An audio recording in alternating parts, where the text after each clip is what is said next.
अस्सलाम वालेकुम। आज हम यूएस टैक्स प्रिपरेशन का हमारा लेक्चर नंबर 11 है। और इसके अंदर आज हम जो टॉपिक डिस्कस कर रहे हैं वो है 1040 form and schedule and retirement plan. ये इम्पोर्टेंट है, तो इसको हम कवर करते हैं इंशाल्लाह। ठीक है, तो हम चलते हैं। सबसे पहले टैक्सेबल एंटिटीज क्या होती हैं, थोड़ा सा इसको डिस्कस कर लें। Under the US tax law there are 5 basic entity reporting entities they are. जो 5 बेसिक एंटिटीज हैं जो as a types of business है, ये कह लें, जो यूनाइटेड स्टेट्स के अंदर रिपोर्ट होते हैं टैक्स रिटर्न के लिए, वो इंडिविजुअल्स हैं मोस्ट कॉमन। कॉरपोरेशन है, कॉरपोरेशन में एस कॉर्प और सी कॉर्प आता है, ये भी हम डिस्कस करेंगे। पार्टनरशिप है, स्टेट्स हैं और ट्रस्ट है। मोस्ट कॉमन ये तीन है, इंडिविजुअल, कॉरपोरेशन और पार्टनरशिप। स्टेट और ट्रस्ट बिल्कुल सेपरेट है, उसको हम बाद में देखेंगे। बहरहाल इनको अभी हम फोकस कर रहे हैं, ठीक है। अच्छा जी, द टैक्स इंडिविजुअल फॉर्म 1040, जो नया 1040 फॉर्म है, इसके हमारे तीन वेरिएंट है। एक तो 1040 वो है जो सबके लिए है, और एक 1040 एस आर है, जो सीनियर सिटीजन्स कह लें या जो अबव 65 एज है उनके लिए डिफरेंट फॉर्म होगा। 1040 ही होगा, मगर वो 1040 एस आर ये वाला फॉर्म होगा।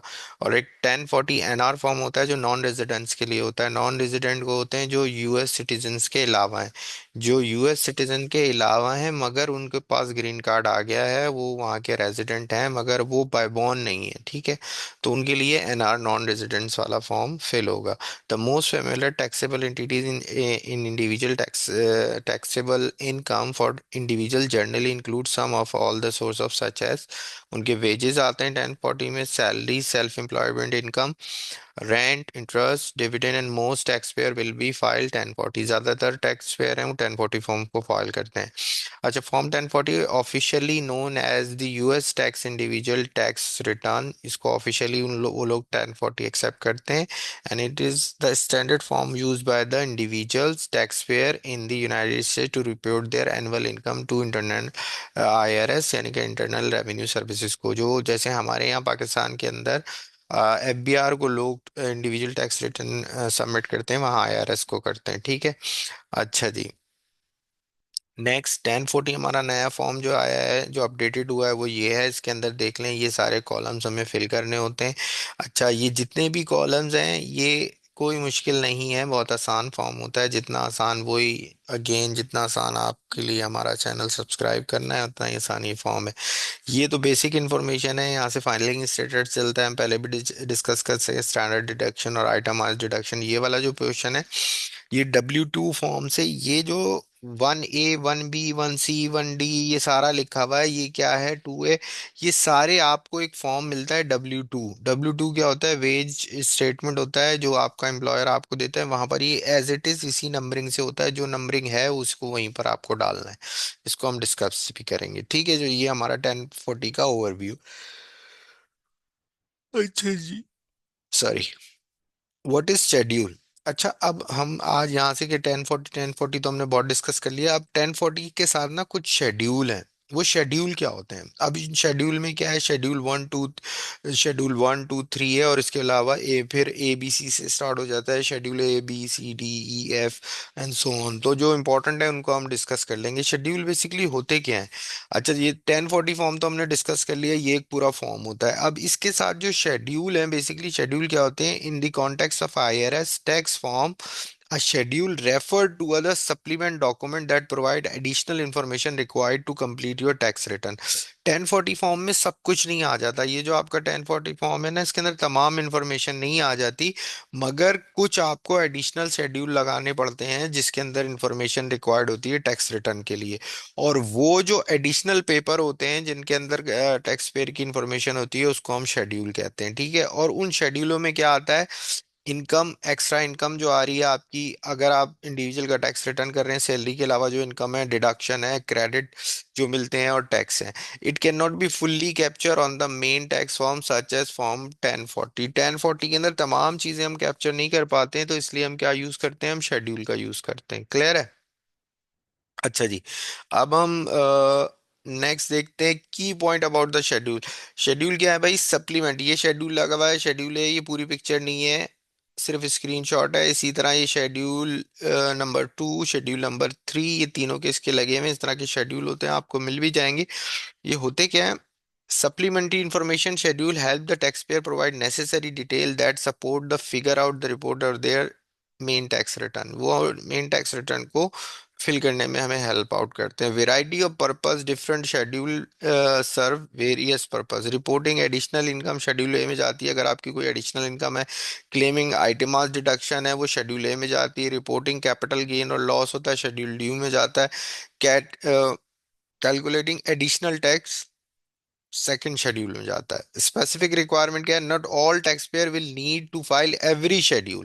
ये जितने भी यानी कि 3 शेड्यूल हैं, फिर ए बी सी बी में भी नंबरिंग है, तो जरूरी नहीं है हर टैक्स पेयर ये शेड्यूल यूज करेगा।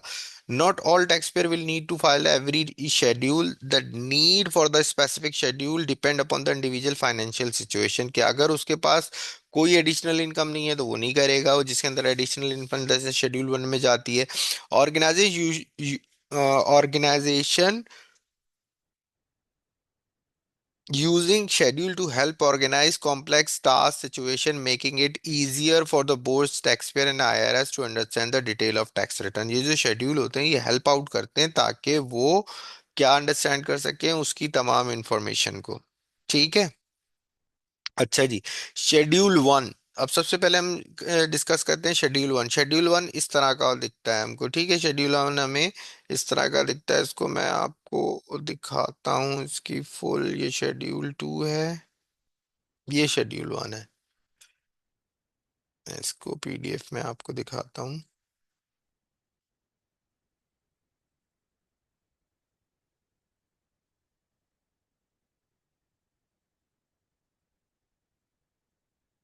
ओपन नहीं हो रहा है, ज्यादा मल्टीपल चीजें ओपन की हुई हैं शायद। ठीक है, तो बहरहाल ये उसका स्क्रीनशॉट है।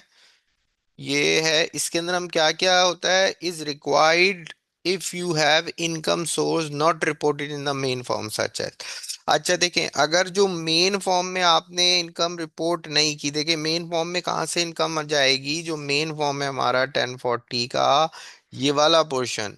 अब इसके अंदर भी इनकम जा रही है ना, ये जो इनकम है ये W2 से आएगी, ये वो आपकी मेन इनकम है। इसके अंदर जो इनकम रिपोर्ट होगी वो W2 से आएगी। बट अगर W2 के अलावा आपके पास कोई अदर इनकम आ रही है तो फिर वो आपके शेड्यूल्स के अंदर होगी। और शेड्यूल 1 में क्या आएगी? Unemployment compensation, alimony. एलिमनी ये होती है कि वो डाइवोर्स के बाद जो पैसे मिलते हैं उसको कहते हैं, मगर वो 2018 के बाद से एग्जाम था और उसके बाद वो नहीं है। अभी अनएम्प्लॉयमेंट है, एलिमनी, बिजनेस इनकम और लॉसेज है, which also record in schedule C के अंदर भी आएगा। बिजनेस इनकम, अगर आप कोई जॉब भी कर रहे हो उसके साथ बिजनेस भी कर रहे हो तो जो बिजनेस की इनकम है वो शेड्यूल 1 में रिपोर्ट होगी, और ये शेड्यूल 1 है। रेंटल इनकम और लॉस है, which also record schedule E में भी जाएगा और यहाँ पर भी रिपोर्ट होगा। ठीक है। फॉर्म की कोई इनकम है वो यहाँ रिपोर्ट होगी। गैम्बलिंग विनिंग की कोई इनकम है वो यहाँ होगी। गैम्बलिंग हमारे यहाँ अगर प्रोहिबिटेड है और नॉट अलाउ है, मगर यूनाइटेड स्टेट्स में गैम्बलिंग जो क्लब में जाके खेलते हैं वो अलाउ है, और उसको वो भी टैक्सेबल इनकम में आता है। कैंसिल डेब्ट और प्राइस। कैंसिल डेब्ट क्या होता है कि अगर किसी को आपने लोन लिया था और उसने आपको लोन माफ कर दिया है या कोई प्राइस है, वो उसकी इनकम भी यहाँ पर आएगी। क्लियर है ये बात? तो शेड्यूल इनकम के अंदर हमारी वो इनकम आती हैं, शेड्यूल इनकम में हमारी वो इनकम आती हैं जो W2 में नहीं होती। W2 जो एम्प्लॉयर हमें देता है, सैलरी स्लिप देता है, उसकी इनकम तो हम डायरेक्ट वहां पुट करेंगे, और जो इनकम रह जाएंगी फिर वो यहाँ हम पुट करेंगे। ठीक है जी। अच्छा, शेड्यूल 1 में और क्या आता है? Adjusted income. अब एडजस्टमेंट इनकम भी हम शेड्यूल इसी में करते हैं, और इसमें ये 4 इनकम शामिल है, इनको हमें देखना है। इसमें 4 इनकम क्या है? Taxpayer may need to file Schedule 1 to report adjusted like student loan interest deduction, deductible educator expense, contribution to retirement account और हेल्थ सेविंग अकाउंट डिडक्शन। ठीक है।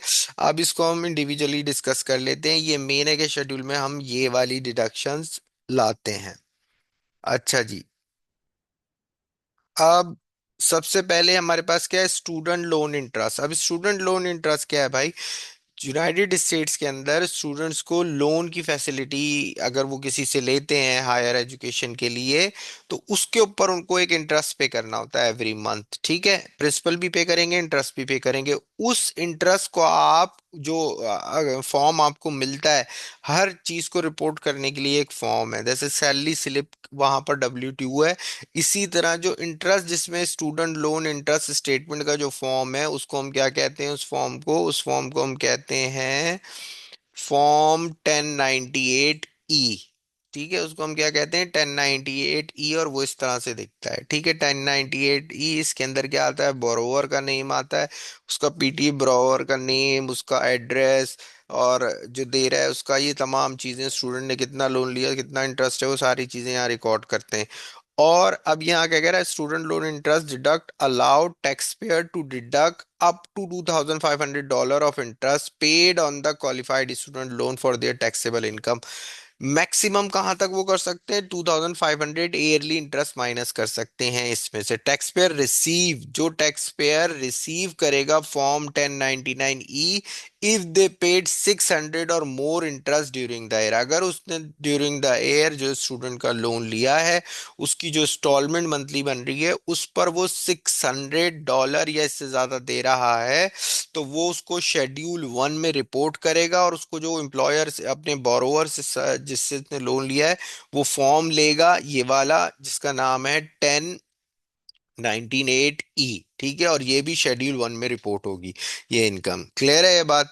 अच्छा, दूसरी बात क्या है कि अभी हमने स्टूडेंट लोन डिस्कस कर लिया, सही है। स्टूडेंट लोन हमारा इसमें डिस्कस होगा, और इसके लिए जो फॉर्म आएगा वो आएगा 1098E। अच्छा जी, नेक्स्ट है हमारा deductible educator expense. Educator expense student के नहीं होते। जब भी एजुकेटर एक्सपेंस जो डिडक्टेबल हैं, जिसको आप अपने ग्रॉस इनकम में से डिडक्ट कर सकते हो, वो टीचर के एक्सपेंस होते हैं। Deductible educator expense allow eligible teacher, ये किसको अलाउ है, टीचर को, स्टूडेंट को नहीं है। Eligible teacher and educator, educator को, जो भी एजुकेशन के डिपार्टमेंट में काम कर रहे हैं, टू डिडक्ट अप टू 300 और 600 if both spouse are eligible filing jointly. और अगर उन्होंने जॉइंट फाइल किया है तो $600 तक दोनों काम कर रहे हैं कहीं एज ए टीचर, और या कोई भी एजुकेशन फील्ड में काम कर रहे हैं, वो 600 तक माइनस कर सकते हैं। और अगर इंडिविजुअल है तो वो अपने एनुअल टैक्स रिटर्न के अंदर से 300 तक उसको माइनस कर सकता है।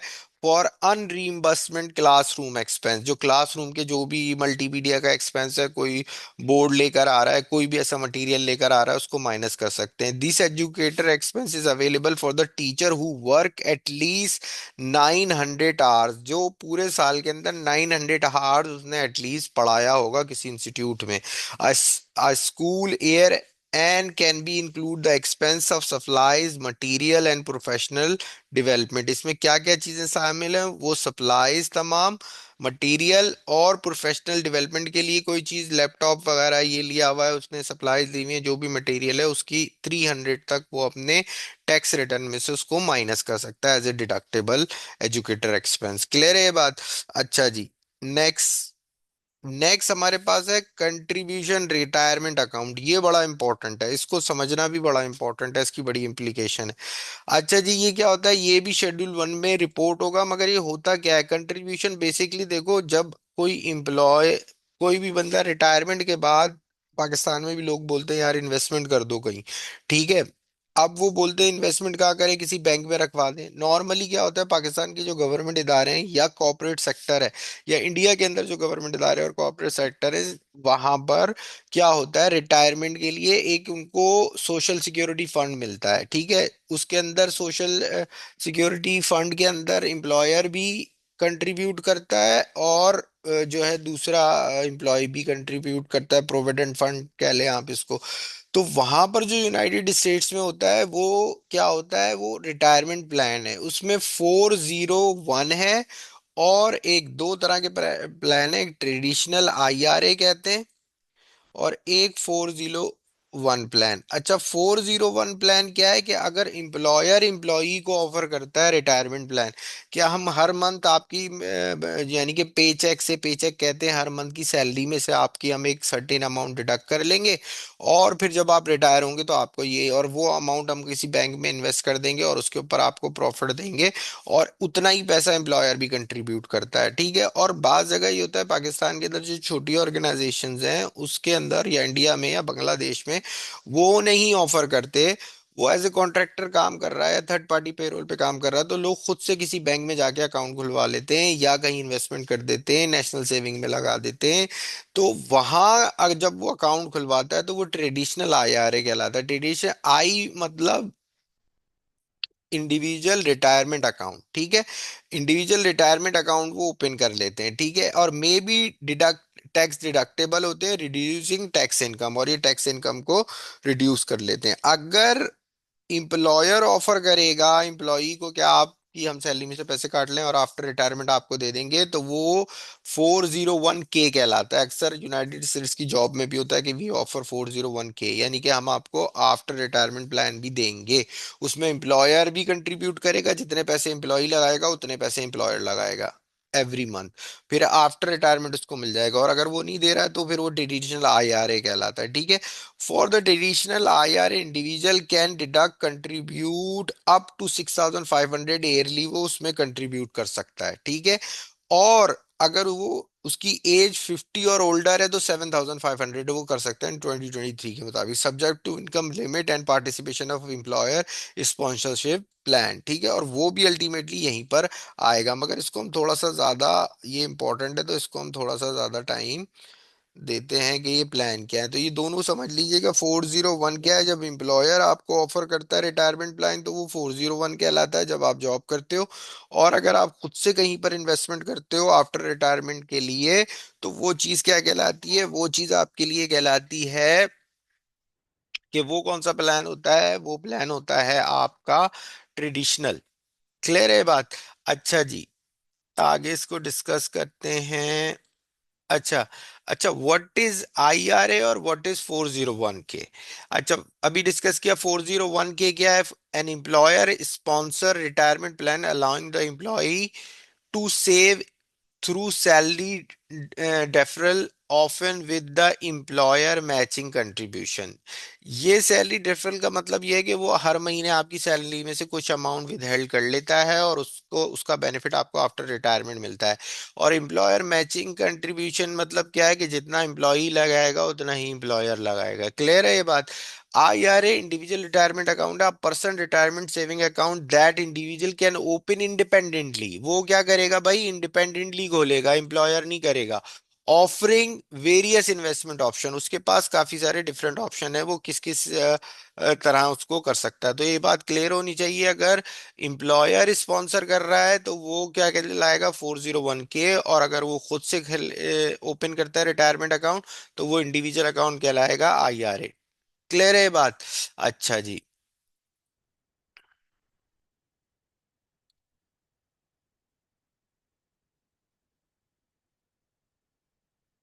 अच्छा, हमने अभी क्या डिस्कस किया था, ये कर लिया, ये भी कर लिया, ये।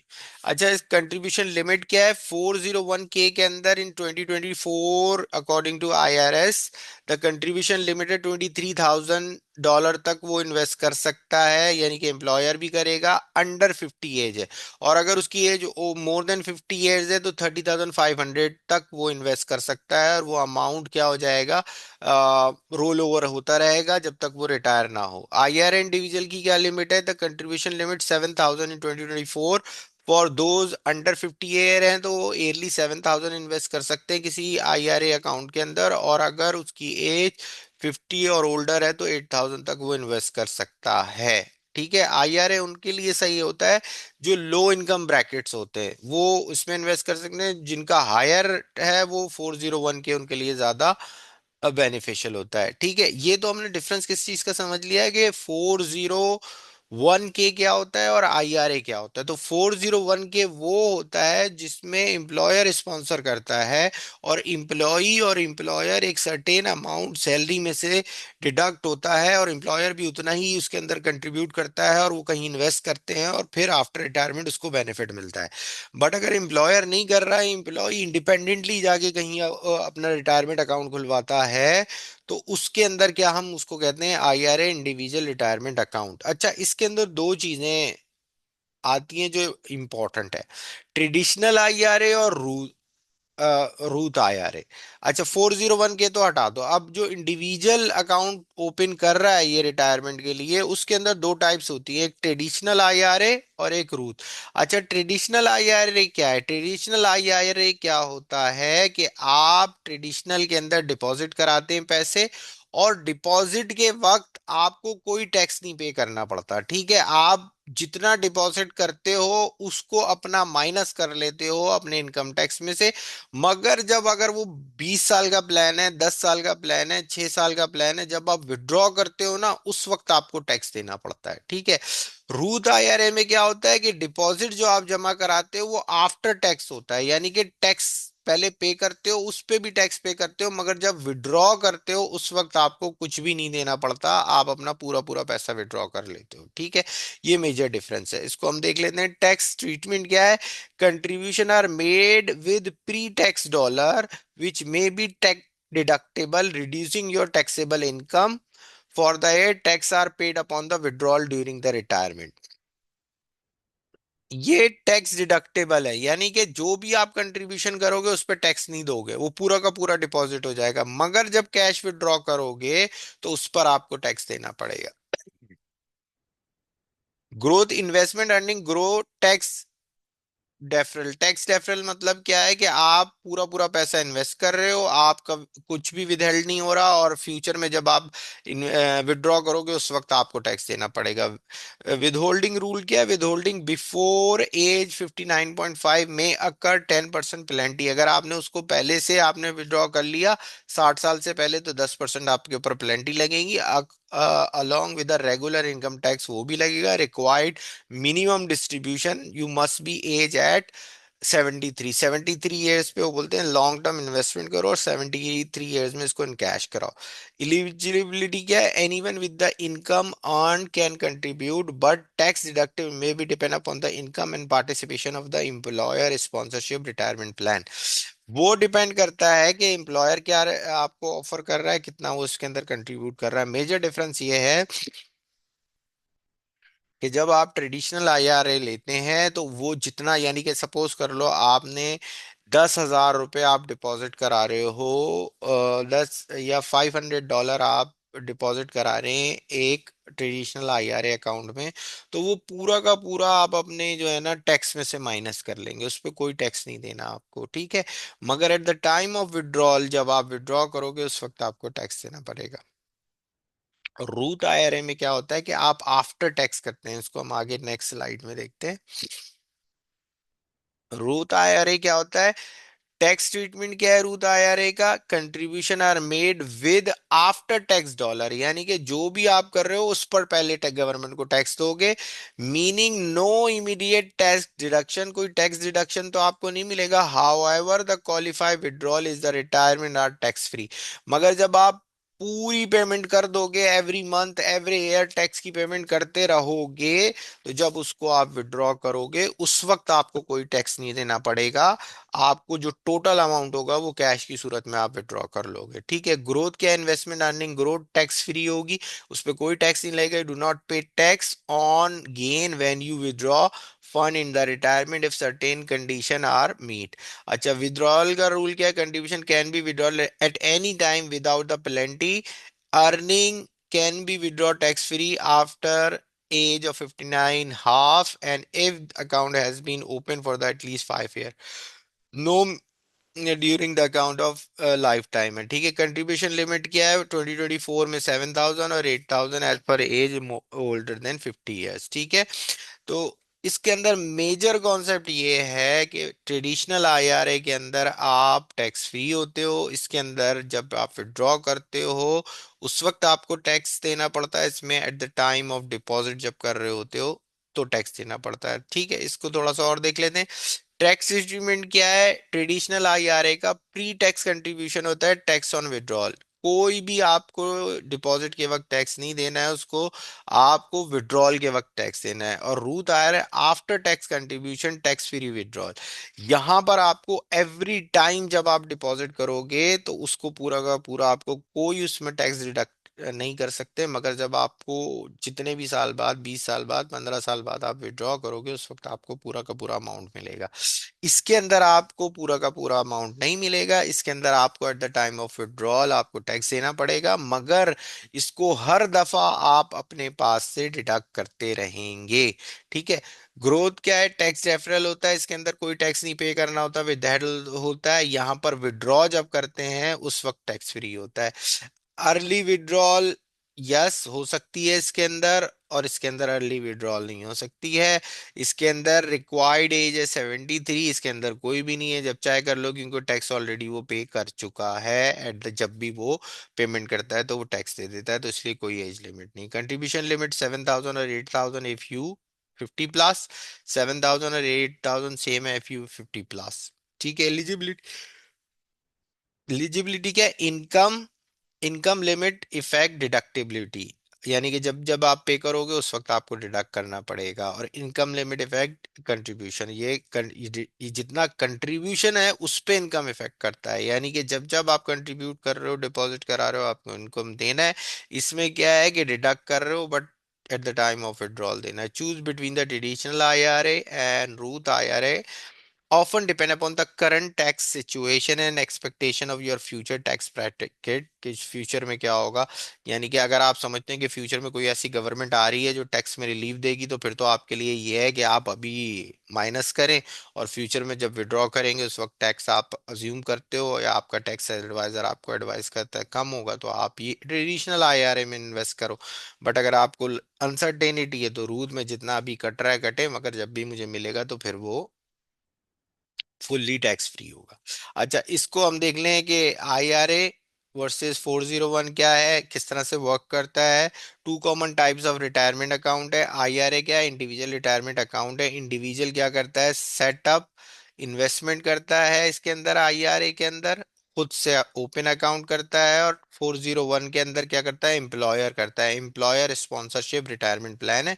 एम्प्लॉयर करता है, क्रिएट करता है, अकाउंट ओपन करता है, और ये हर महीने अपनी सैलरी में पे चेक में से डिपॉजिट कराता है। आफ्टर रिटायरमेंट दोनों को बेनिफिट मिलते हैं। दोनों को क्या है? पोटेंशियली इन्वेस्टमेंट ग्रोथ होती है स्टॉक और बॉन्ड्स के अंदर, और इसके अंदर टैक्स एडवांटेज एज वेल होते हैं। बिल्ड योर वेल्थ, और इसके अंदर आपकी वेल्थ जनरेट होती है। ठीक है। Whichever you choose start contribution as soon as possible. जो भी करो, जो मगर जल्दी इन्वेस्टमेंट करते रहो। अच्छा, रूथ आईआरए में क्या होता है भाई? रूथ आईआरए ये तो हमने इसका कर लिया ट्रेडिशनल, और इसके अंदर क्या फर्क होता है कि सबसे पहले हाउ इट्स वर्क, कि ओपन एन अकाउंट खोलेंगे, कंट्रीब्यूशन आफ्टर टैक्स, यानी कि पहले टैक्स पे करेंगे फिर पैसा डालेंगे, और उसके बाद मनी ग्रो करेगी और विड्रॉ करेंगे टैक्स फ्री अमाउंट। ठीक है। और इसमें ट्रेडिशनल आईआरए में क्या होता है कि आप पैसा इनपुट करेंगे बिफोर टैक्स और उसको टैक्स डिडक्ट करेंगे, मनी ग्रो करेगी और पे टैक्स करेंगे at the time of withdrawal. ठीक है। तो ये दोनों के अंदर फर्क है। नो, इधर नो टैक्स होता है at the time of withdrawal, और यहाँ पर आपको टैक्स पे करना होता है at the time of withdrawal. ये इंपॉर्टेंट कॉन्सेप्ट है। इसकी एक दफा हम प्रैक्टिस एक्सेल पे भी करेंगे इंशाल्लाह। अपनी नेक्स्ट क्लास के अंदर इसको कंटिन्यू करके इसकी एक एक्सेल पे भी प्रैक्टिस करेंगे, ताकि आपको एक क्लियर कॉन्सेप्ट और हो जाए। ठीक है।